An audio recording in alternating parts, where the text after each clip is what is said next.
יושב ראש איגוד מתכננים פיננסיים בישראל, וזה דוד אלשטיין, חניך אצלנו במחזור ג' ובעצם אחד מחברי הוועדה אצלנו. אנחנו הבאנו לארץ את ההסמכה הבינלאומית לתכנון פיננסי, עם מתודת עבודה מבוססת על ניסיון הבינלאומי הטוב ביותר, וכיום לומדים אצלנו בתוכנית של שנתיים כ-160 אנשי מקצוע במגוון דיסציפלינות. האתגר של היום במעבר מעולם של תוכניות פנסיוניות של זכויות לעולם של צבירה שבו האזרח אחראי על גורלו הפיננסי הוא לא למכור רק עוד מוצר פיננסי, אלא לעזור לעם ישראל באופן בלתי תלוי, לצאת לפרישה בכבוד. האם יש צורך לדעתך במתכנן פיננסי בישראל?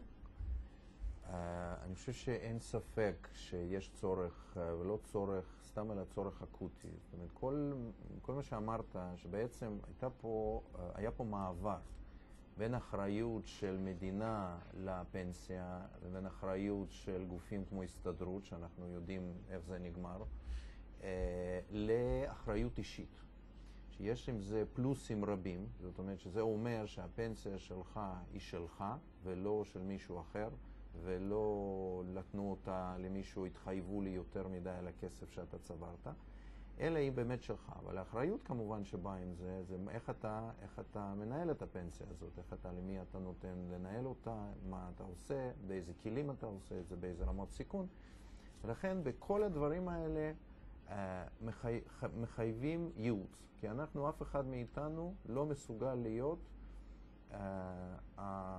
מייעץ או מבין בתחום הזה בעצמו, כי התחום הזה מאוד רווי פרטים, מאוד רווי סוגיות מסובכות, רגולטוריות, מיסויות, ולכן אנחנו צריכים מישהו שהוא בלתי תלוי וממוקד לקוח, ממוקד בטובת הלקוח, ששם את הלקוח במרכז ומנתח את הצרכים שלו. זאת אומרת שהוא לא משווק, אלא הוא בעצם יועץ.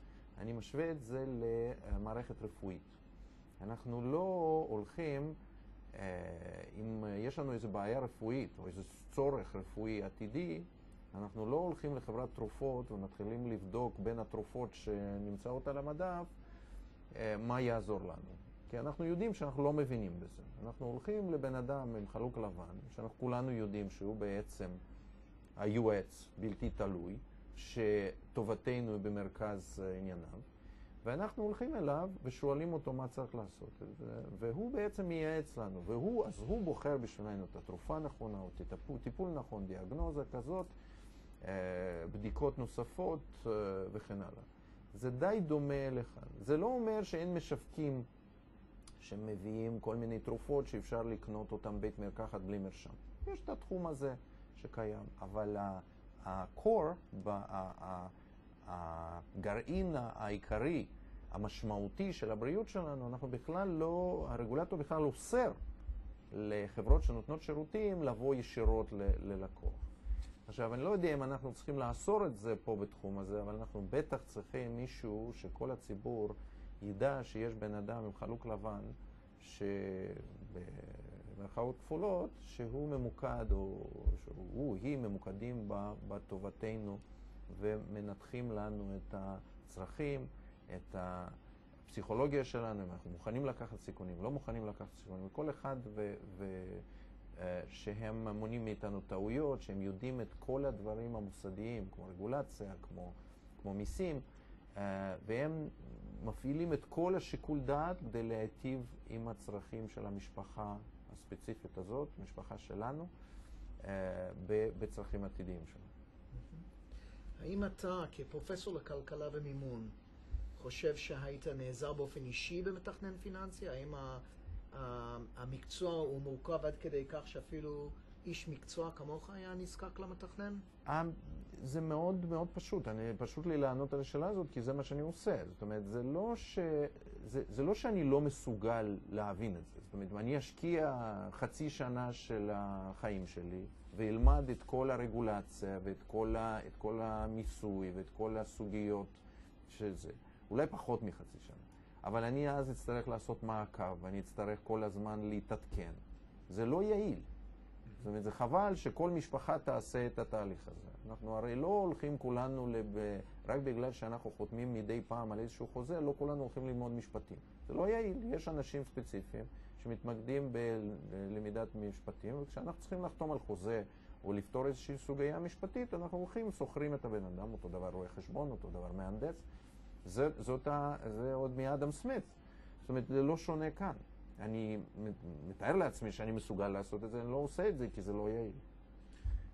מהם המאפיינים שחשובים שיתקיימו לדעתך אצל מתכנן פיננסי? הם צריכים להיות מסוגלים לנתח צרכים של המשפחה, הם צריכים לנתח את היכולות של המשפחה לעמוד בסיכונים, וזה לא רק צרכים פנסיוניים, זה בהינתן כל הצרכים, זה כולל ביטוח, זה כולל רזרבת מזומן לצורך של עמידה באיזשהם בעיות זמניות, כמו מצבי חירום, כמו חס וחלילה מחלה או פיטורים. זאת אומרת, אנחנו צריכים להיות מוכנים לזה. זה צריך להיות, בראש ובראשונה, לפי דעתי, מתכנן פיננסי או בן אדם לא צריכים לשאוב למקסימום רווחים. הם צריכים לשאוב למינימום טעויות גסות. ברגע שאנחנו מנענו טעויות גסות, כל השאר הוא בכבר טווח הסביר. עכשיו, טעויות גסות מורידות לנו את הפנסיות בצורה משמעותית. שאיפה, והרבה פעמים שאיפה לתשואה עודפת, כביכול שמישהו מבטיח לנו, היא דווקא מביאה לטעויות גסות. וכמובן, זה ידע מוסדי, גם במיסוי, גם בפנסיות, גם ברגולציה, גם והעולמות האלה מסובכים. לצערנו, הרגולציה היא בעיקר עושה אותם מסובכים. אבל יש נקודה אחת שבהם אני לא חושב שמתכנן צריך להיות מומחה, וזה תחומים שבהם שמצריכים דווקא עבודה מרוכזת ויתרונות לגודל. וזה כל הנושא של למשל תחזיות מקרו. אני לא חושב מתכנן פיננסי צריך להיות מומחה למקרו. יש מספיק מומחים למקרו בעולם. הוא צריך להיות מסוגל לקרוא מחקר. הוא לא צריך להיות מנתח של מניות בודדות. הוא לא צריך להיות מעריך של קרנות נאמנות. הוא צריך לדעת מאיפה אפשר לעשות, לאגור אינפורמציה אמינה על הנושאים האלה. ואז להביא את זה זאת אומרת, המומחיות שלו צריכה להיות איך אתה מחתן את הצרכים של המשפחה עם הידע שקיים בעולם. שהוא בעצם הרב שמחתן את שני הדברים האלה. על הרקע של, שאתה אומר, מניעת טעויות פיננסיות מהמשפחה, באיזה גיל אתה ממליץ בעצם להתחיל את כל הנושא של התכנון הפיננסי? אני חושב שתכנון פיננסי חייב להתבצע בכל גיל. כי אני אתן לך דוגמה, בגיל 22, דבר הכי רחוק מהמחשבה של אותם צעירים זה מה הם יעשו בפנסיה בעוד 50 שנה. אבל מצד שני, כל אותו שקל שאתה שם באותו רגע לפנסיה, הוא נותן את התשואה הכי גבוהה, בגלל שיש 50 שנה לצבור את הריביות. ולכן יש טעויות בסיסיות כמו לא למשוך פיצויי פיטורים, כמו ללכת עד למקסימום של הפנסיה, של הפקדות פנסיוניות וכן הלאה. זאת אומרת, הדברים האלה יכולות להיות ממוקדות ב10 הדברות שצריכות להופיע אצל כל אחד בפייסבוק, בעמוד הבית שלו. זאת אומרת, יש צורך, אני לא חושב שיש צורך בתכנון מסיבי, כי אין עדיין נכסים. לעומת זאת, כשהבן אדם מקים משפחה, מופיעים ילדים, אז כבר כל הנושאים של ביטוחים ותכנון פנסיוני ותכנון של השכלת הילדים וכן הלאה, זה כבר נושאים הרבה יותר כבדים. ואותם צריך, זאת אומרת, יש צמתי החלטות בחיים, צמתי אירועים בחיים, שהם צריכים להיות הצמתים שבהם התכנון צריך להתבצע, וכל השאר הזמן צריך להיות מעקב. זאת אומרת, זה רמות שונות של תכנון. האם לדעתך המתכנן הפיננסי יכול להשפיע על החינוך הפיננסי במדינת ישראל? פעם חוזר לזה, שמערכת של חינוך פיננסי היא בעצם צריכה להביא את הבן אדם להבנה שהוא צריך תכנון פיננסי לכל החיים שלו, שהוא צריך לתכנן זה, קודם כל הוא צריך לקבל החלטות. אם הוא רוצה להתמקד בזה וללמוד את זה. יש אנשים אובססיביים שרוצים ללמוד את כל נושא שהם נוגעים בו, הם רוצים ללמוד עד לעומק. בסדר. אבל רובנו לא כאלה, וזה גם חבל על הזמן, וזה לא יעיל, ולכן הם צריכים קודם כל להבין איך לא לעשות טעויות גסות, זה א', וב', על מי הם יכולים לסמוך, לייצג את האינטרסים שלהם בלבד. אוקיי? ואז לבחור את המוצרים, ולא הפוך. המוצר הוא תוצאה ולא המניע. זאת אומרת, זה ההבדל בין משווק ליועץ. אנחנו נמצאים בעצם בעידן שתוחלת החיים מתארכת בצורה מאוד משמעותית, ואנשים צפויים לתקופת פרישה שיכולה להיות ארוכה יותר מתקופת העבודה שלהם. האם העובדה הזאת מטרידה את מדינת ישראל? בהחלט, אנחנו דנים בזה הרבה. קודם כל זה לא יקרה. זה לא שתוחלת החיים לא עולה, אבל זה לא יכול להיות כלכלית. זה בלתי אפשרי שבן אדם יקלקל את עצמו במעט שנות העבודה, בפחות מחצי משנות העבודה, ליותר שנות פרישה. ולכן ברור לכולנו שגיל פרישה שלנו יצטרך לעלות. גם גברים, גם נשים, זה קורה בכל העולם וזה גם יקרה אצלנו. כי זה פשוט אחרת, זה בלתי אפשרי. כיצד לדעתך צריך לחשוף את עם ישראל לאלטרנטיבה של תוכנית תכנון פיננסי? בלתי תלוי.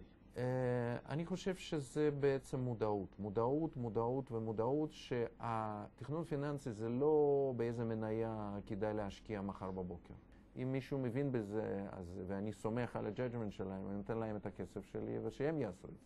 אני לא מאמין ביכולת של בן אדם בודד לדעת משהו שחברה שמשקיעה בזה מאות מיליוני שקלים בשנה לא יודעת ולא יכולה לעשות את זה 10 ימים לפניו. ועוד פעם, מניעת טעויות, אי עשיית טעויות והצורך בהבאת המקסימום ידע מוסדי, מיסוי, פנסיוני וכן הלאה, שהוא לא קיים.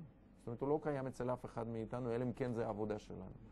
זה שני הרגליים שעליהם עומד הצורך בתכנון פיננסי, ואני רואה שינויים. אמנם אנחנו עדיין חיים במדינה שאנשים לא כל כך מבינים מה הצורך בתכנון פיננסי, למרות שההחלטות, כשהם הולכים לחתום חוזה שכירות אצל עורך דין, הם מסכנים אולי כמה אלפי שקלים, אם זה ילך ככה או ככה. פה הם מסכנים מאות אלפי שקלים, ועדיין הם הרבה פחות נוטים להיות מוכנים לשלם למתכנן פיננסי, ליועץ פיננסי בלתי תלוי.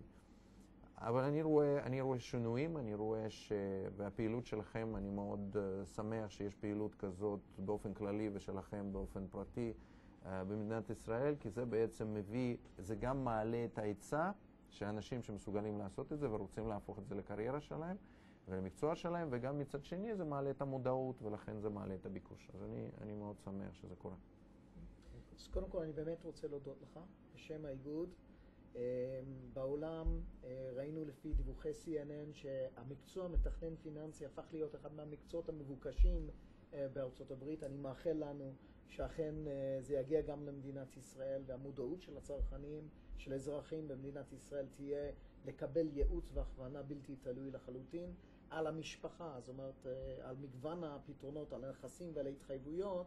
תודה רבה לך. תודה רבה לכם, ושוב אני מצטער שאני לא יכול להצטרף אליכם בוועידה שלכם, מאחל לכם ועידה פוריה ומוצלחת. תודה רבה. ואני מקווה שתוכל להיות איתנו בשנה הבאה. אני גם.